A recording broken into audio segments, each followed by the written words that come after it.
She walked into the courtroom like it was a runway. 19-year-old Madison Rothschild didn't rush. She didn't hesitate. She glided. A $3,000 Versace dress hugged her frame. A Hermes bag rested on her arm, worth more than most people in that room earned in a year. Every step of her heels echoed across the marble floor of Providence Municipal Court, sharp and deliberate, like she wanted the room to notice who she was. And everyone did.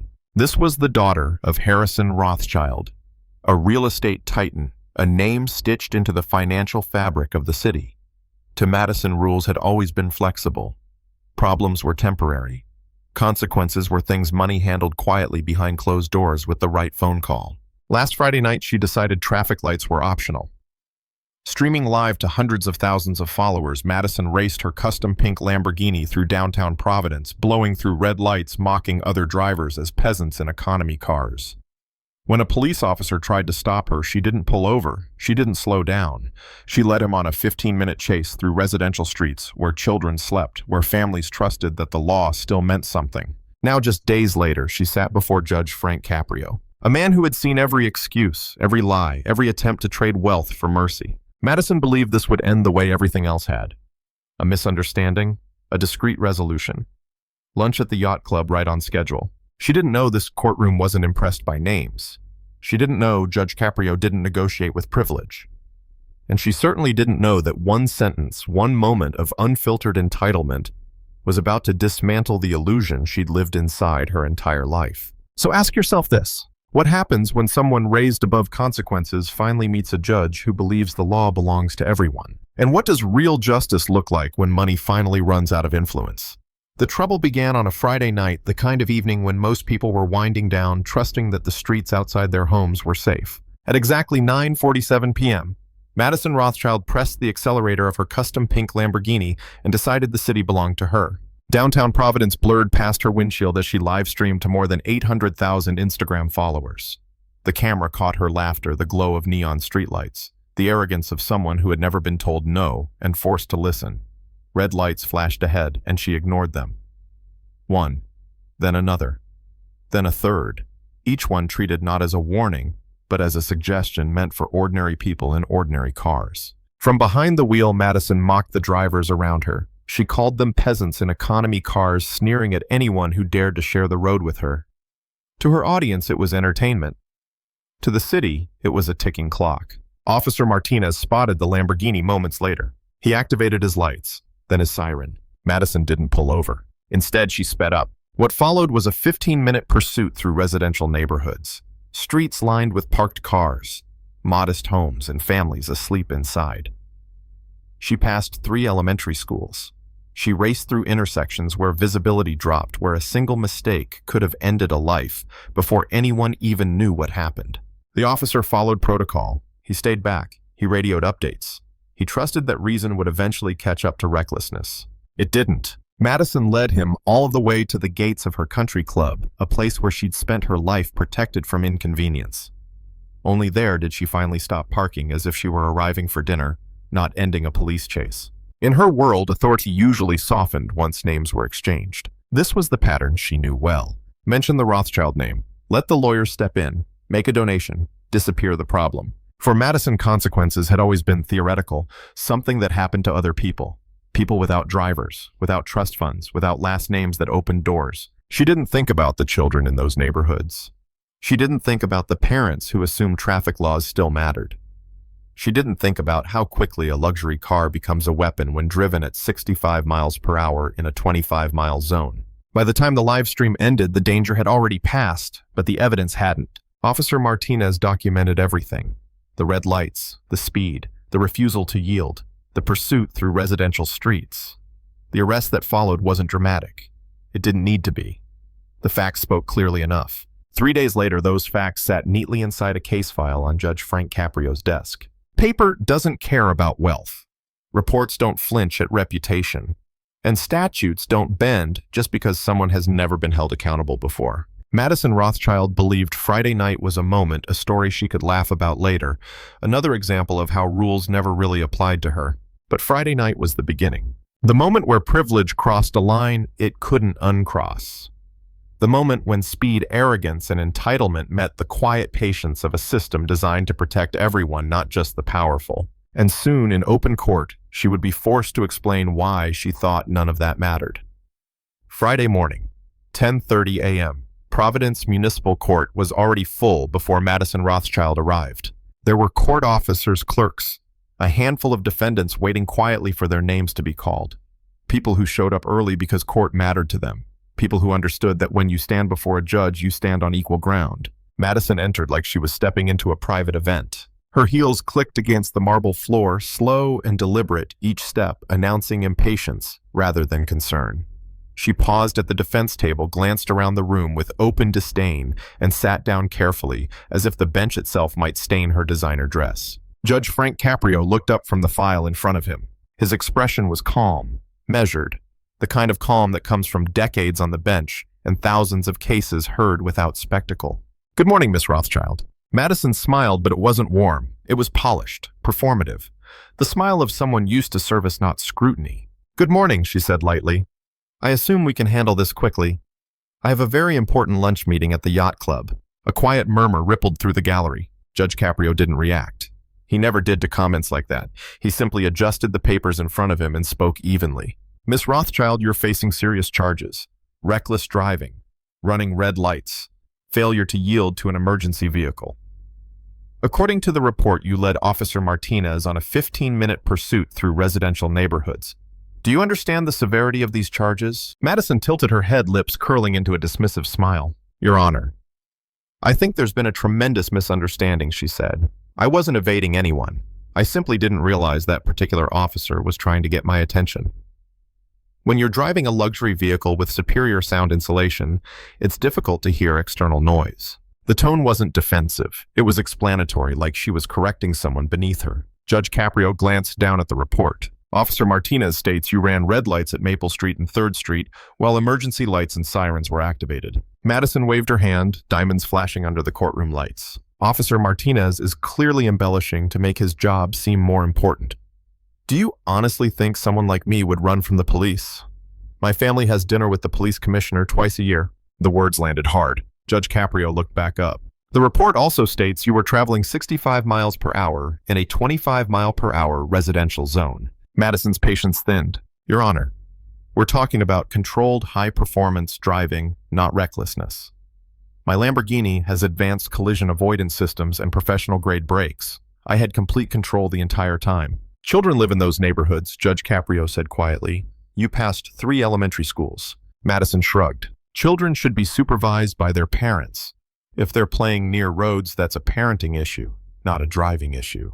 Besides, I have professional racing experience from Monaco." A breath was sucked out of the room. Judge Caprio leaned forward slightly. "The speed limit is 25 miles per hour. You were clocked at 65. Madison straightened in her seat, irritation flashing through her composure. "Speed limits are designed for average drivers in average cars. Your Honor, when you're operating a vehicle that costs more than most people's houses, different standards should apply." That was the moment. The moment the room turned. Whispers spread through the gallery, not of confusion, but of disbelief. Madison Rothschild had just said what many believed people like her thought, but never said out loud. Judge Caprio's voice remained steady. "Miss Rothschild, the law applies equally to everyone. It doesn't change based on income, vehicle price, or family name." She exhaled sharply, frustration creeping in. "With respect, Your Honor, that's a nice idea, but it's not realistic. My father owns half the commercial real estate in this city. Our foundation donates millions. We employ thousands of people. There are broader implications when someone like me is dragged into a situation like this." She paused, confident. "Context matters." Judge Caprio didn't interrupt. He let her keep talking. "Because sometimes the most revealing testimony is the kind no one forces you to give." Madison thought she was doing well. From her seat at the defendant's table, this still felt like a negotiation, not a reckoning. She believed she was explaining how the world actually worked, offering Judge Caprio a glimpse into a higher level of reality. One where problems were solved quietly, efficiently, without embarrassment. She leaned forward slightly, her voice lowering as if sharing insider knowledge. "Your Honor, when situations like this come up, there are usually practical solutions," she said. "Public proceedings like this don't benefit anyone. They create unnecessary attention. Bad press. Distractions from the good work my family does in this city. Judge Caprio looked at her carefully. What kind of practical solutions are you referring to, Miss Rothschild? Her face relaxed. This was the opening she had been waiting for. A charitable contribution, she said smoothly. Something meaningful. The police equipment fund, perhaps, or a youth outreach program. Our family attorney already has a check prepared, $50,000. That money could do real good instead of being wasted on paperwork and headlines.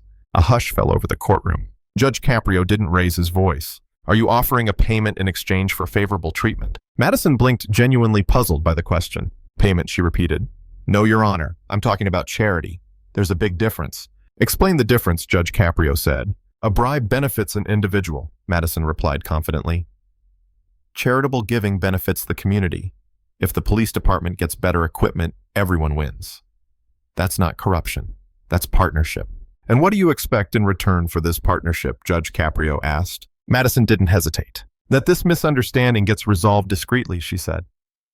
Without damaging my family's reputation or interfering with our ability to help others. The words hung in the air. Judge Caprio leaned back slightly. Miss Rothschild, are you suggesting that your family's wealth should place you above the law? Madison frowned, as if the question itself was unreasonable. I'm not above the law, she said. I'm pointing out that society operates on different levels. Different expectations apply to different people. When you move in certain circles, minor issues like traffic infractions are handled differently. How should they be handled? Judge Caprio asked. Her expression brightened, relieved. Discreetly, she said, a phone call, a donation, no spectacle, no damage to institutions that depend on our support. She gestured around the courtroom, barely disguising her contempt. This kind of public display hurts everyone. When newspapers print the Rothschild name next to traffic violations, donors get nervous. Foundations lose funding. Children suffer. Is that really worth it over a few traffic lights? That was the moment something shifted. Madison wasn't defending herself anymore. She was justifying a system where money erased mistakes, where influence replaced accountability, where laws existed but only for people without leverage. Judge Caprio's voice dropped. Miss Rothschild, do you understand where you are right now? She looked around the room, unimpressed. I'm in municipal court, Your Honor, she said, which frankly is exactly my point. This entire situation is inappropriate. Inappropriate, how? Judge Caprio asked. Madison straightened, confidence returning. I don't belong here, she said. People like me don't belong in places like this. Courtrooms are for criminals, for people who actually break laws that matter. She motioned toward the gallery, toward the other defendants. This is a place for people who steal cars or rob stores. I had a minor misunderstanding about traffic signals. Sitting here with actual criminals is insulting to my family's reputation. The courtroom erupted. Gasps, angry murmurs, outrage rippling through the room. Madison Rothschild had finally said it out loud. Not just what she believed, but what she assumed everyone else accepted. Judge Caprio stood slowly. The movement was unhurried, but the authority was unmistakable. Silence returned heavy and absolute. Miss Rothschild, he said, his voice calm but sharpened by conviction. You've just revealed exactly how you see the law. She nodded eagerly, misunderstanding completely. Exactly, Your Honor. I knew once I explained it properly you'd understand. Judge Caprio looked at her for a long moment, because sometimes justice waits until the truth finishes talking. Judge Caprio didn't raise his voice. He didn't need to. Miss Rothschild, he said slowly, you believe you don't belong here. You think courtrooms are for other people, people you consider beneath you. Madison nodded, a faint smile returning to her face. For a brief moment, she thought she had won. Exactly, Your Honor. I'm glad you finally see reason. Judge Caprio paused, long enough for the room to lean forward. You're right about one thing, he said. Madison's shoulders relaxed. Relief flickered across her face. You don't belong here in municipal court. Her smile widened. Then the floor vanished beneath her. Your conduct and your attitude toward the law are far too serious for this court's limited jurisdiction. Judge Caprio continued. Reckless endangerment of children. Failure to yield to a police officer. And most troubling of all, your attempt to influence the outcome of a criminal case through money. Madison's smile froze. I am transferring all charges against you to Superior Court, he said, where felony cases are handled. The courtroom went silent, the kind of silence that comes when reality crashes through entitlement. In addition, Judge Caprio continued, I am formally recommending that the Attorney General's office review your statements today regarding charitable contributions used to resolve legal matters. What you described is not philanthropy. It is a pattern that may constitute attempted bribery and systemic corruption. Madison's composure cracked for the first time. Your Honor, I didn't mean it like that, she said quickly. I was just explaining how things usually work. How things usually work in your world, Judge Caprio interrupted, is not how the law works in mine. He leaned forward, eyes steady. You said courtrooms are for criminals. Miss Rothschild, you are mistaken about one thing. Her hands trembled as they gripped the edge of the table. You are a criminal, he said calmly. Your reckless driving endangered innocent lives. Your refusal to yield showed contempt for lawful authority. And your attempt to buy your way out of accountability undermines the very foundation of justice. The words hit harder than any sentence could have. Madison's voice broke. My father is going to be furious. This will be in the papers. Our family's reputation. Judge Caprio's response was quiet but absolute. Your family's reputation is built on the belief that laws don't apply to people with money. Today, that belief ends. He straightened. Justice does not care about real estate empires. It does not negotiate with trust funds. And it does not bend to social status. The bailiff stepped forward to explain the transfer process. Madison sat motionless, her Hermes bag forgotten, her designer armor suddenly useless. For the first time in her life, there was no phone call to make, no check to write, no influence left to spend. Just consequences, and a judge who refused to look away. The courtroom didn't erupt. There was no applause, no shouting, no victory celebration, just silence. Madison Rothschild remained seated at the defense table, staring straight ahead as if her body were still there, but her world had already collapsed. The Versace dress no longer looked powerful. The Hermes bag sat untouched, useless now, like a relic from a life that no longer applied. For the first time, she understood something her money had never taught her. The law did not recognize last names. It did not care who hosted galas or funded foundations. It did not pause for people who believed they were exempt. Judge Frank Caprio gathered his papers with the same calm he brought into every case. To him, this wasn't about humiliation. It was about correction. About drawing a line so clear that even privilege couldn't blur it. Court is adjourned, he said. As the bailiff explained the transfer to Superior Court, Madison didn't argue. She didn't protest. The confidence that once filled every word she spoke was gone. What replaced it was something unfamiliar, fear mixed with realization. Outside that courtroom, there would be lawyers. There would be headlines. There would be uncomfortable conversations in rooms she'd never had to answer questions in before. But none of that could undo what happened inside, because the lesson had already landed. Justice does not ask where you come from. It asks what you did. Madison Rothschild walked into court believing she was above the system. She believed the rules were flexible, the consequences negotiable, the law, something designed for other people, people without money, without influence, without power. She walked out knowing something else entirely, that real justice doesn't shout. It doesn't chase approval. It doesn't bend. It waits. And when entitlement finally speaks too loudly, justice listens and responds. This wasn't about revenge. It wasn't about destroying a young life. It was about reminding an entire system and everyone watching that equality before the law is not a slogan. It is a line that must be defended even when it makes powerful people uncomfortable. Especially then. If this story moved you, share it with someone who still believes money can buy immunity. If you believe that courts exist to protect everyone, not just the connected, let us know in the comments. And if you value accountability over privilege, subscribe for more stories that prove justice still has a backbone. Because as Judge Frank Caprio showed us once again, in a real courtroom, status disappears, only truth remains.